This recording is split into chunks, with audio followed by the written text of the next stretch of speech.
my fellow meme consumers, and this is our first reaction of Incredibles 2, which we both saw. We actually saw it with our parents, but they're not film reviewer people. But we are, so here we are to give our opinions that you didn't really ask for, but we're giving you nonetheless. But isn't that the job of a film critic, Ian, to give you something you never asked for? I really don't think this film really needs any introduction at all, so we're just going to get right into our thoughts. I didn't have much expectations for this film. I was slightly more excited. What was the word you used to describe it? Popcorn film? No, you were cautiously excited. Cautiously optimistic? Cautiously optimistic. Because it did have Brad Bird returning, and he has stated several times that he wouldn't return unless the script was as good as the original. We'll get into whether or not that's the case later. But I definitely was... This was definitely better than it should be, considering the current state of Pixar, in my opinion, of what it's like. There have been a few good ones, but they're starting to get into the sequel-itis territory, which this is a part of. But this is certainly one of the better ones. It's one of the better sequels I've ever seen. So right there alongside Back to the Future Part 2. Uh-huh. But, I guess Part 3 would be a better... He does legitimately like Back to the Future Part 2 for people who don't like it.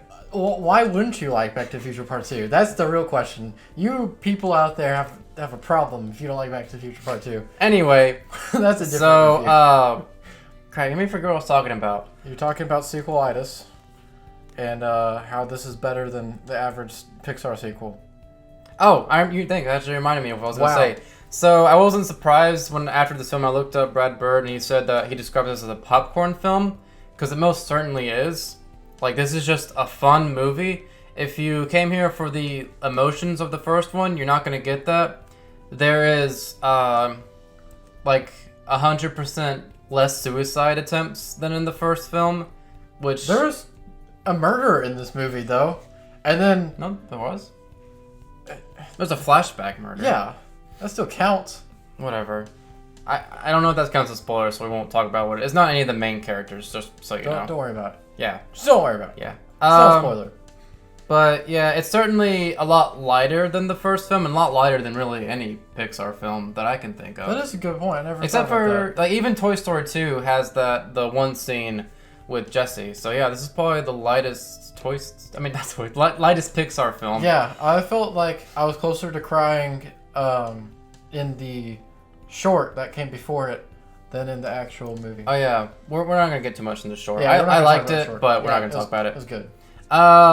Good as far as I'm gonna go get my only negative out of the way, and that's Screenslaver. We actually had to re-record this review because I accidentally spoiled who it was. Yeah. But whoever you think it is, it's probably that person. That's exactly who it is. Or it's the second person you thought it was. Yeah, it's gonna be like one of two people. We're just beating around the bush here. Yeah, I mean it's a really weak point because like once like it starts to set things in motion, it's like okay, here's where it's going, and it goes exactly how you think it is. But there were interesting things that happened along the way. It wasn't honestly, I would say my favorite part of this film is the build up to that. I would say my favorite part is Bob at home with the kids. Yes. That was honestly my favorite part of the film. We could consider a spoiler, and but it's not really. Yeah, it's not. It's in the trailer. And also, I didn't watch the trailer. The action scenes in this film, I would say, are excellent. I'm not a big... And I feel like when they did the action scenes, they made it look more like a comic book. Yeah, I felt it slightly changed that. Like, they upped the contrast or something during those scenes. Like, it's with like Isle of Dogs. Like, as far as lighting and animated films, the lighting in this film is very good. That's really cool. There's a scene in an apartment where the lighting is really well used in that scene. What I was thinking about, I'm gonna cut you off because I was done anyway. Oh, okay, I was just making sure we're on the same page here, all right? So one thing I was thinking about while watching this is animated so well that's gonna be weird. Like when your family goes and buys the box set that they're gonna make of this with Incredibles 1 and 2. Or maybe 3, but we're not going to talk about that. There's so much detail in this. Yeah, it's just so much different because that was like earlier Pixar, and this is like new Pixar. Like you can see the fabric in Bob's clothes. Yeah, like, you can see how it's woven. It's ridiculous. It's higher quality than this camera. Yeah, but going back to my earlier point about the action scenes, there's an action scene involving a bike and a monorail, which I really liked. A bike like, and a monorail. Yeah, I mean the like the use of like locations and stuff and the lighting and just like everything about it was just so like it was just cool to watch. Like it's just visually very cool. Cause I've never been like too big of a fan. Was it like a blue color, Ian? You said it was visually very cool. It was. I'm not responding to that. Okay. But I'm just here to throw him off. But I'm not a big fan of action. Like it for me, it was just more of like how cool and well executed it was. Because I would say there's like films like Mad Max Fury Road is a very well made like action film, but I'm just not a big action fan. It doesn't really do anything for me. I was never like excited by it. It was just really cool and well done. I actually did feel in the apartment scene I mentioned, there's actually just a little bit of tension in that scene. It was like, whoa, this is like really like atmospheric for like a Pixar film.